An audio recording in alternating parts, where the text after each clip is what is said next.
Buondì e benvenuti a Rimini! Mi trovo sulla spiaggia perché noi tutti conosciamo Rimini per la località marittima, il sole, il mare, la movida, la piadaina romagnola fina, ma quanti di voi sanno che cos'era davvero Rimini? Non era una città romana a caso, perché un giorno hanno scavato 2 buche e hanno trovato dei mosaici. No, era una delle città romane più importanti nella cartina, Ariminum, perché era al confine con i Galli, era un porto da cui passavano tutte le strade più grosse. E non solo, poi nel Rinascimento è stata la capitale di una delle signorie più influenti, in Malatesta. A neanche 2 chilometri da qui, verso il centro, ci sono un ponte e un arco di 2000 anni, un castello rinascimentale e un tempio detestato dai papi. Quindi lasciate un attimo lo sdraio che voglio farvi vedere che cos'è davvero Rimini. Poi torniamo,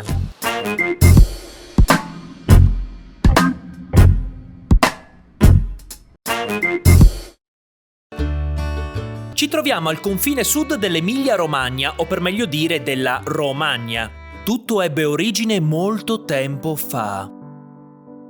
Ok, forse sono andato troppo indietro stavolta. Come per la nostra amica Bologna, nel V secolo a.C. la zona di Rimini era frequentata dalle primissime popolazioni villanoviane. Poi arrivano i Celti e cominciano a comparire i primi centri abitati. Con la battaglia del Sentino, i Romani sconfiggono i Celti e nel 268 a.C., vicino al fiume Ariminus, fondarono la città di Ariminum. Sì, perché i Romani non brillavano certo di fantasia. Tenetevi forte perché Ariminum era Rimini.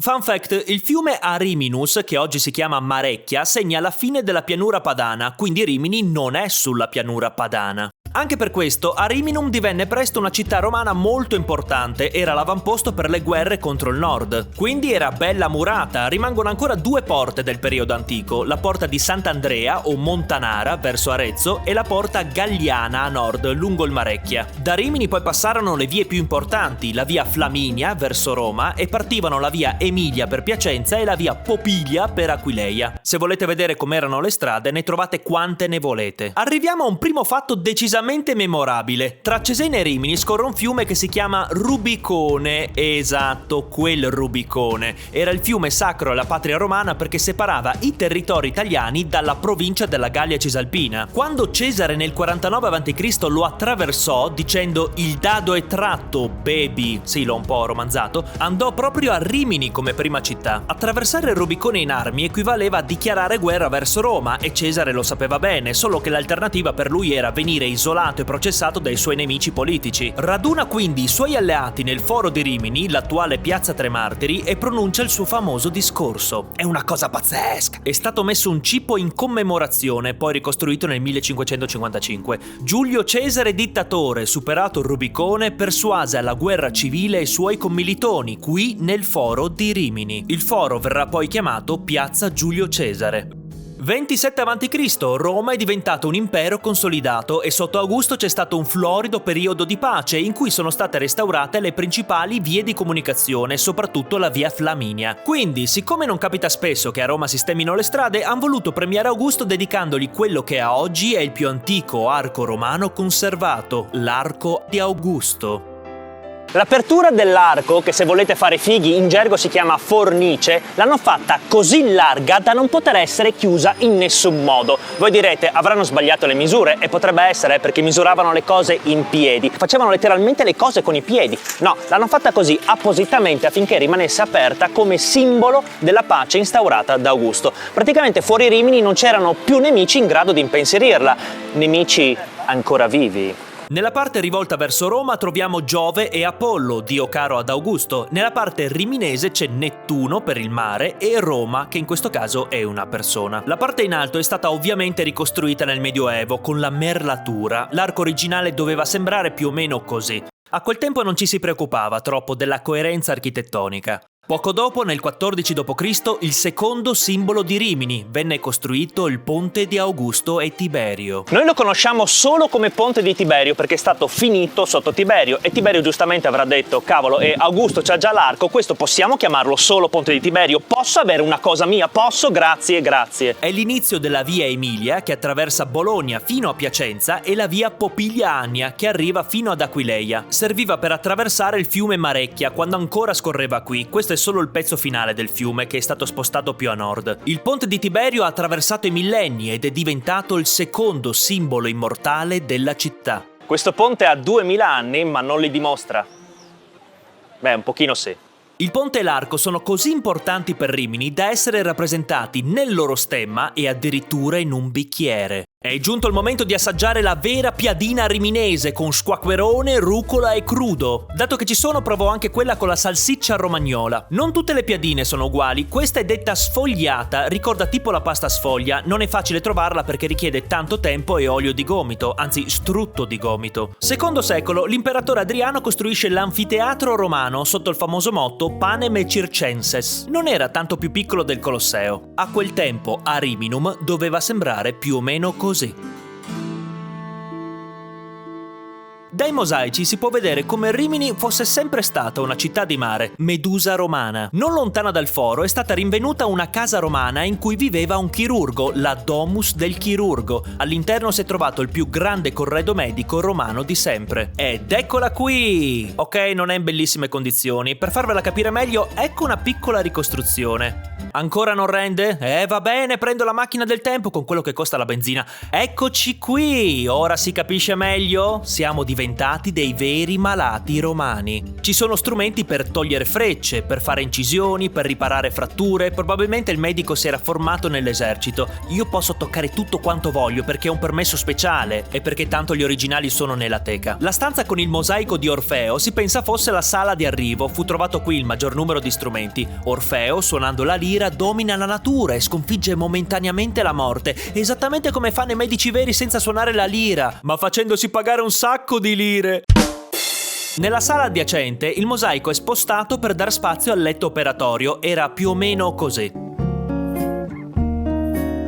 Sul muro c'è una scritta di un paziente che dice Homo Bonus. Poteva dirglielo a voce, ma ha preferito rovinare il muro. Almeno così sappiamo che il nome del medico potrebbe essere Eutiches. Nella sala da pranzo è stato trovato un quadro con pasta vitrea con 3 pesci. Bruciature, punte di lancia e un'ottantina di monete abbandonate fanno supporre che tutto andò perduto per un assalto di una tribù barbara nel III secolo. E infatti nel III secolo, come sappiamo, arrivano le invasioni barbariche. Nel 402 la capitale dell'impero divenne Ravenna, torna il lustro nelle città romagnole, costruzione di una casa di lusso vicino alla Domus del Chirurgo con terreno riscaldato. Battaglie tra Goti e Bizantini, la casa venne interrata e poi usata come cimitero. Salutate i morti del cimitero. Vincono i Bizantini, l'Italia fu divisa in Longobardia, occupata dai Longobardi, e Romania sotto l'influenza dell'impero romano d'Oriente, ritenuta quindi ancora ufficialmente romana. Ecco le origini del nome Romagna. 756 conquista dei Franchi che donarono tutto al neonato stato della Chiesa. XI secolo viene fondato il Borgo San Giuliano, abitato da pescatori e gente di mare, ma ci torneremo. E nel XII secolo Rimini diventa comune. Di conseguenza, al di là della piazza Giulio Cesare, ex foro romano, nasce un nuovo centro cittadino, l'attuale piazza Cavour, dove viene costruito il Palazzo dell'Arengo per amministrare la giustizia e dove si raduna l'assemblea popolare. Come tradizione, la torre campanaria era un carcere. Si dice che fuori ci fosse un grosso masso, l'Apis Magnum, in cui i debitori dovevano battere il sedere nudo 3 volte dicendo cedo bonis, cedo i miei beni, esattamente come a Padova tutto il Medioevo e paese. Nel 1295 ci fu la svolta, i Malatesta divennero i signori di Rimini. Per farvi capire i tipi, Malatesta da Verrucchio prima era ghibellino, ossia semplificando preferiva l'imperatore al papa, e prese potere sposandosi con la figlia del vicario imperiale e diventando podestà di Rimini. Ma appena l'imperatore Federico II venne sconfitto, Malatesta divenne guelfo, guarda caso sua moglie muore e si risposa con la nipote del legato apostolico delle Marche. Diventa il più guelfo di tutti, caccia i ghibellini da Rimini e diventa il signore della città. Perseguita così tanto i ghibellini che viene menzionato nell'Inferno di Dante come Mastin Vecchio. Eppure il figlio Gianciotto viene menzionato, forse ancora più famoso del padre, è quello che uccise gli amanti Paolo e Francesca. Amanti che Dante condanna all'inferno perché Francesca era la moglie di Gianciotto e Paolo era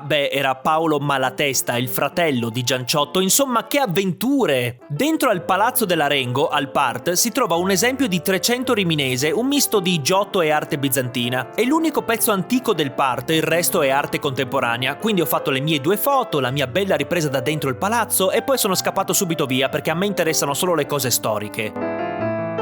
Successivamente viene costruito il Palazzo del Podestà, un po' un pro forma dato che anche il Podestà era sotto i Malatesta. Nell'arco in mezzo si impiccavano i condannati e nel 1432 arriva al potere lui, Sigismondo Pandolfo Malatesta. Sigi era un peperino, sempre in guerra con tutti, ma soprattutto col suo nemico giurato, Federico da Montefeltro. Non stupisce che decise di costruire questo castello, che da lui prese il nome, il Castel Sismondo. Considerato uno dei primi castelli moderni, nel costruirlo Sigismondo sfrutta tutte le sue conoscenze belliche e si fa aiutare anche dal Brunelleschi, beccati questo Federico da Montefeltro. Ero tutto felice di andare a vedere il castello malatestiano quando scoprì che dentro era tutto un museo su Fellini. Fellini ovunque, tutto coperto da Fellini. Dove sono le stanze vere del castello? Perché qui c'è una donna gigante? Allora, sono dentro al castello, solo che Sigismondo era talmente odiato e detestato da tutti che appena l'hanno cacciato praticamente hanno distrutto qualsiasi cosa, hanno rivoluzionato tutti gli interni. E allora io ho chiesto ai miei amici con dei permessi speciali che Alberto Angela spostati di aprirmi dei passaggi segreti così da andare a cercare i luoghi più autentici, quelli che piacciono a me. Oh, ecco, finalmente si va nel castello vero. Questa cos'è? La porticina con dentro le prigioni? Ah, ok, vabbè. Ma questa scala è ancora quella originale di Sigismondo. Arrivo in alto in esclusiva e posso affacciarmi dal tetto come un malatesta qualsiasi.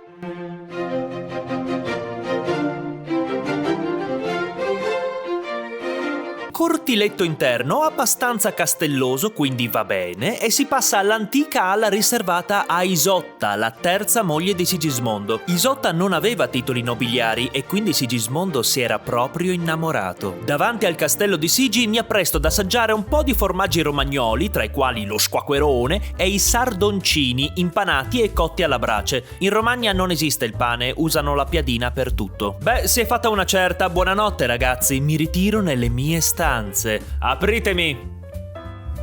Apritemi! Ah già, adesso è un museo. Ma non è il castello che Sigismondo ha passato alla storia. In centro a Rimini ha costruito un capolavoro rinascimentale unico nel suo genere, il Tempio Malatestiano.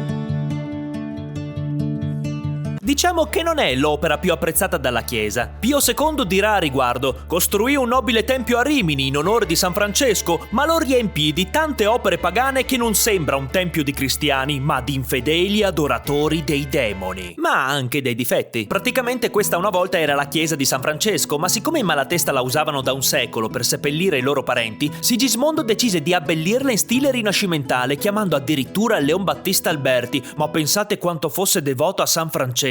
Intanto fuori, appena accennata, si legge la scritta: Sigismondo Pandolfo Malatesta ha fatto questo nel 1450 e tutto è tappezzato dal fighissimo logo SI, che non è sinistra italiana ma Sigismondo. Poi c'è lo scudo di Sigismondo Malatesta e l'elefante, che è un animale come quelli che sono vicini a San Francesco, ma è anche il simbolo dei Malatesta perché loro ritengono di discendere da Scipione l'Africano. Ma andiamo all'interno. Dentro il tempio è scolpito dall'allievo di Donatello, Agostino di Duccio. Tutto è in pieno stile classico, con tanti simboli mitologici. Scudo di Sigismondo, logo di Sigismondo. Ricordiamo che Sigismondo ha fatto questo. Ci sono anche i simboli cristiani, guardate, ne ho trovato uno. Bene in vista sono le tombe dei Malatesta, molto belle, con sempre gli elefanti che sorreggono le colonne. Questa è quella di Sigi e questa è quella della sua amata Isotta.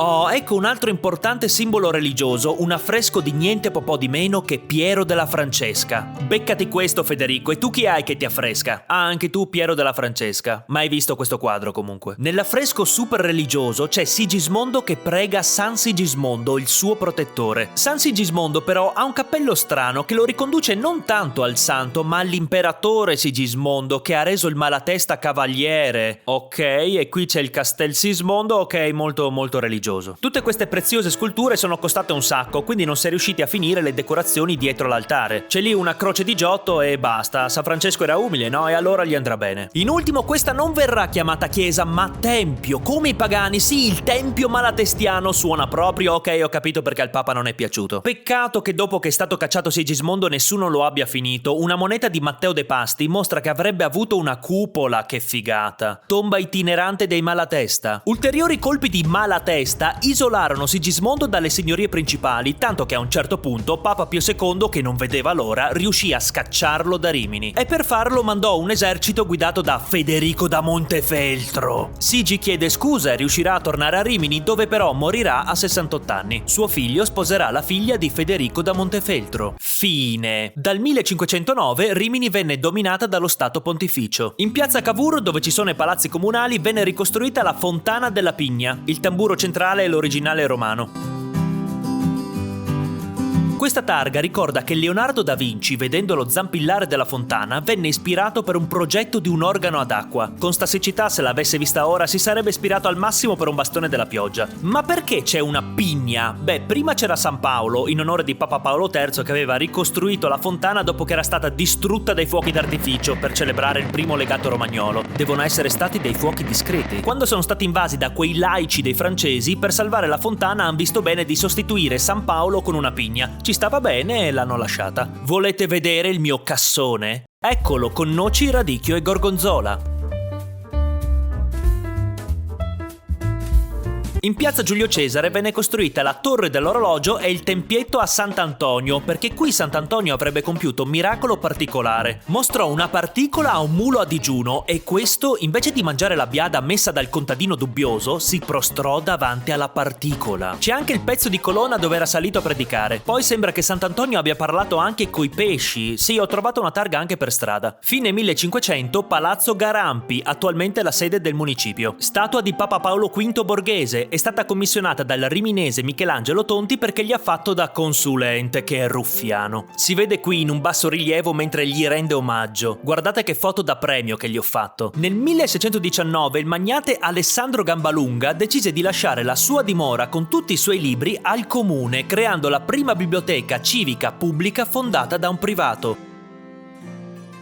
Anatema per chi non portava indietro i libri. Gambalunga nel testamento aveva deciso anche l'ammontare della multa per chi si teneva i libri. Non so bene se potesse farlo, ma era lui il laureato in legge all'Università di Bologna. Guardate questa chichettina, passaggio segreto in biblioteca.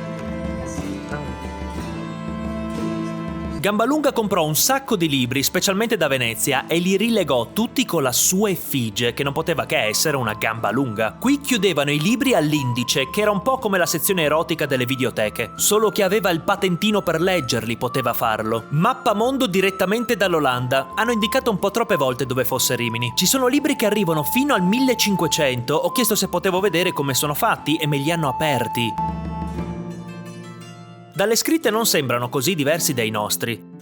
Qui c'è la miniatura in cui fingono di star costruendo il tempio malatestiano da zero, quando invece lo hanno costruito sulla chiesa di San Francesco. Proprio non gliene fregava niente di San Francesco. Il castello senza il museo di Fellini. Si alza il tiro e mi mostrano un'originale riscrittura della Divina Commedia di fine 300, tutta fatta a mano.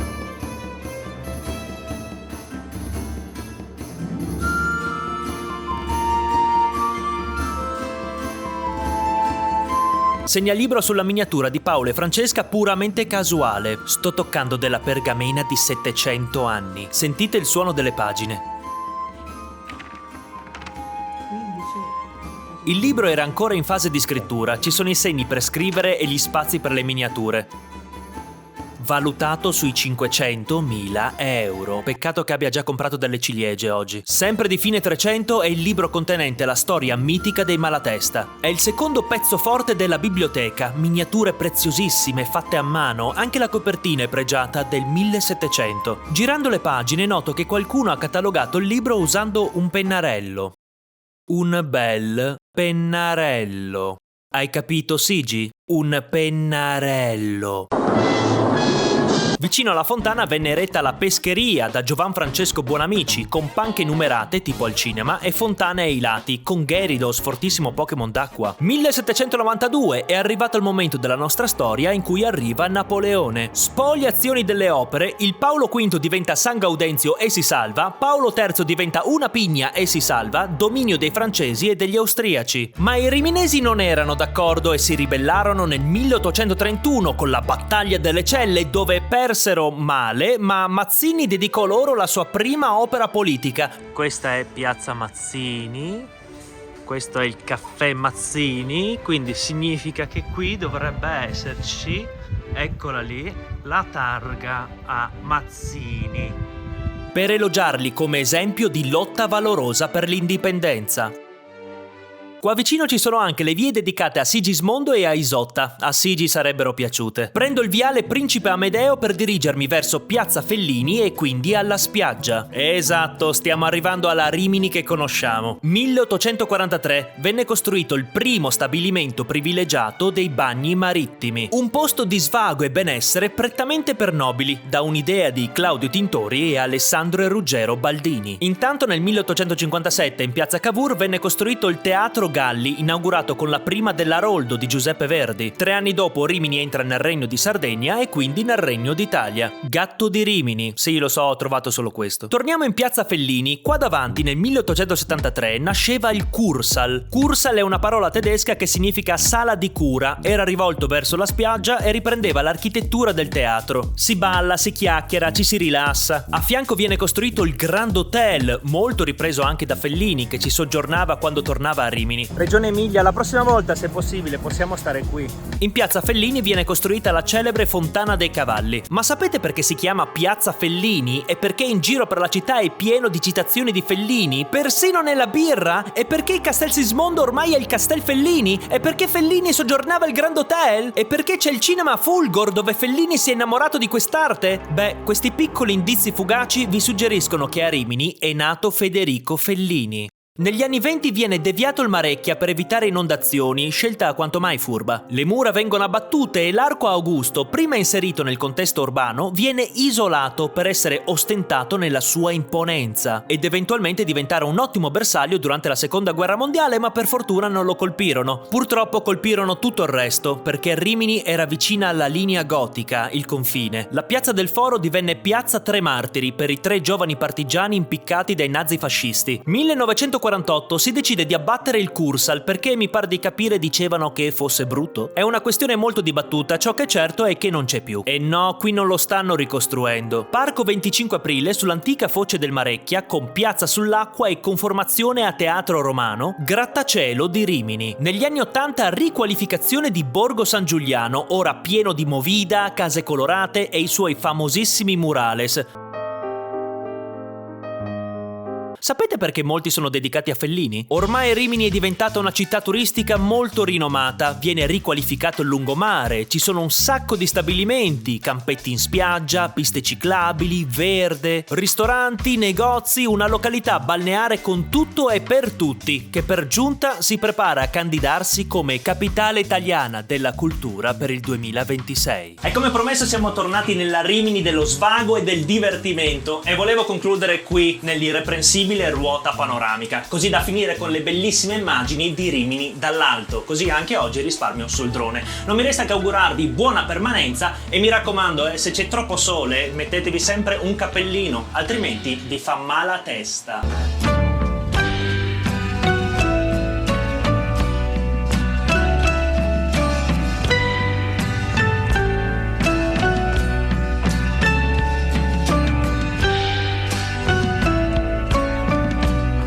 Con l'aiuto della computer grafica possiamo vedere come sarebbe stato il ponte di Tiberio se fosse stato costruito oggi. Fantastico!